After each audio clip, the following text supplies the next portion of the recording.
তো রবিবার দুপুরবেলা আমাদের চাচল থানার আশাপুর অঞ্চলে একটি দুঃখজনক ঘটনা ঘটে গেছে। ঘটনা কি হয়েছে চলো আমি বলি।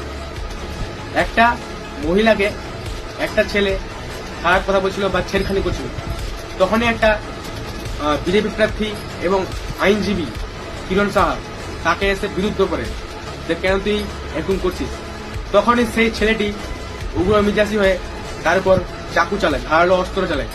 তখন ছেলেটি আহত হবার পরে তারপর ছেলেটিকে হাসপাতাল ভরানো হয়। এখন ছেলেটি হাসপাতালে আছে। তারপরে ওই ছেলেটিকে মানে যে ছেলেটা মেরেছিল কিরণ সাহাকে, ওই ছেলেটা স্থানীয়রা গ্রামবাসীরা ধরে অনেক মারধর করার পর বিএসএফ আছে, পুলিশরা আছে, তারপরে ছেলেটাকে উদ্ধার করে ছেলেটা এখন থানায় আছে। আর কিরণ সাহা ওই এখন হাসপাতালে। তো এই আশাপুরের ভিডিওটা আমি দেখলাম, কাচল থানার আশাপুর ভিডিওটা খুবই এখানে দুঃখজনক হয়েছে, তার জন্য ভিডিওটা বানালাম। তো এরকম নতুন নতুন আপডেট পাওয়ার জন্য আমাকে ফলো করলেও ইনস্টাগ্রাম আর ফেসবুক থেকে দেখলে আর ইউটিউব থেকে দেখলে অবশ্যই সাবস্ক্রাইব। তো আজকের ভিডিওটা এখানে শেষ করছি। জয় হিন্দ, জয় ভারত, জয় শ্রীরাম।